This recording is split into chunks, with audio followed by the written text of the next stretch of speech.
Hey Bookaholics, so welcome back to another video. Today I am bringing you some dragon fantasy recommendations.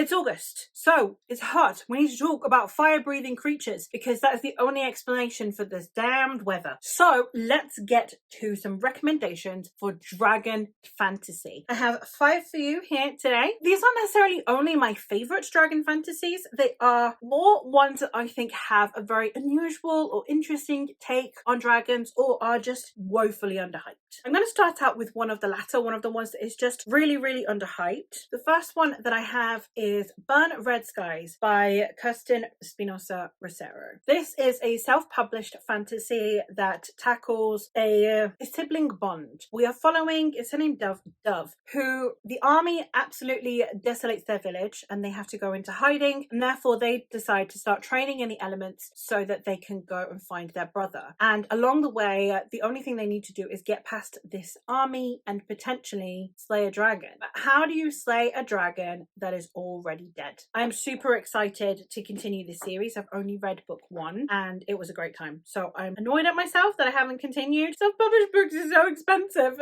for me to get out here because the shipping costs are absolutely obscene. But I do want to continue this series. I loved this first book. It was really interesting take on dragons and on being a dragon slayer slash training around dragons and armies to do with dragons, like epic fantasy with dragons, and it had a really innovative take on it. And I would highly recommend if you're looking for all of those classic fantasy vibes with a slight new twist. The next one I have is the Heartstone Trilogy by L. Catherine White. This is a trilogy that is a Pride and Prejudice retelling with dragons. Like, what more could you possibly want? This is one that features Eliza, who is in a world where griffins are repeatedly attacking humans, and therefore you need to summon the dragon riders to come and protect you. Eliza's sister has just been murdered by these griffins, so the village have decided that they needed to call in the dragon riders so that they can fight away the griffins. Enter Alistair, who is one of the dragon riders, one of the nobility, who is absolutely infuriatingly snobbish and will not interact with people that are from the village, and him and Eliza are instantly at odds. However, she knows where the griffins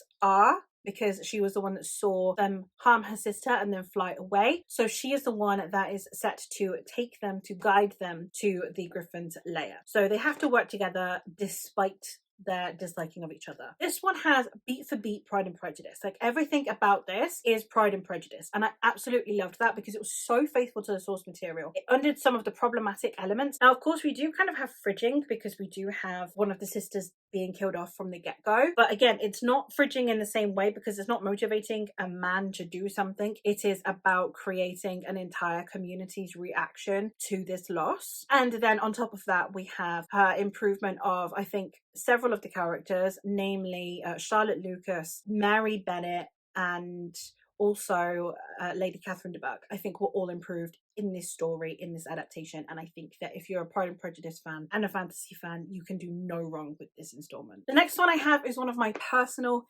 favorite dragon series, and that is the Lady Trent series by Marie Brennan. This is a light academia in which we are following Lady Trent as she sets out to become the first woman dragon naturalist. It makes her an academic in dragonology. The series follows her all around the world as she studies and makes the first most accurate compendium of dragons, and it is her telling her story, but it is her telling it now not as a travel journal for ladies like she did back when she was younger. It's her telling her life candidly and thoroughly and how she came to be who she is. It's told in a memoir style. We have her academic notes, her sketches throughout this series. They're stunning. The books are stunning. Lady Trent has my whole heart, and the characters in here are so interesting. The discussions around Regency era England and the criticisms that we have, although it's fictional, it is set in a fictional version of England, it's still very much a criticism of Regency era England and its impact on the world, namely through colonialism. Arguably the most unique take on dragons I think I have I've ever had the privilege of reading is the Dragon Spirits series by L.L. McRae. Books 1 and 2 are out currently, and this one is the most innovative style of dragons I've ever seen. In it, we are following Fen, who wakes up and he has no memories. He has no idea who he is or why he is there, and then he is immediately confronted with a dragon. But in this world, dragons are kind of spirits of areas. They can terraform their area. They can kind of cast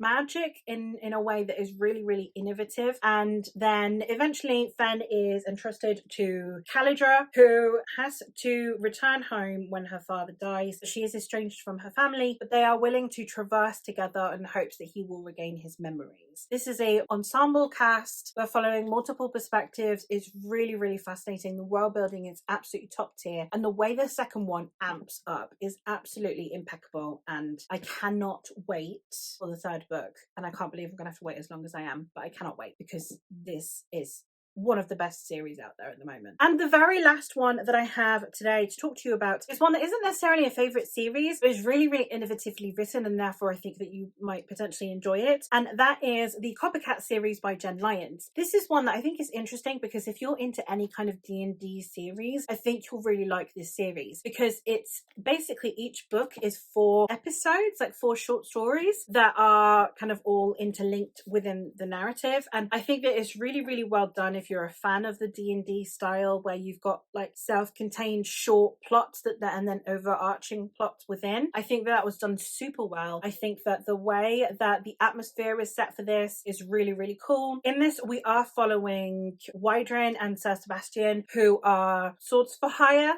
and they are encountered by a crippled nobleman who wants them to go investigate a fabled place beneath the citadel. And it turns out that all the stories, they might actually have some truth to them. I had a really good time with this series. I think going in with the right expectations and knowing that it's episodic is absolutely pivotal to your enjoyment, but it's such a fun series and I would highly recommend checking it out, like I said, if D&D is your vibe. And there you have it. Those are 5 series and or books that I would recommend you check out if you're wanting some dragon fantasy and you're wanting to shake it up a little bit and not just have the same old, same old. But that is all from me for today. So let me know what your favorite dragon fantasy series or book is down in the comments below, and I will hopefully catch you in another one soon.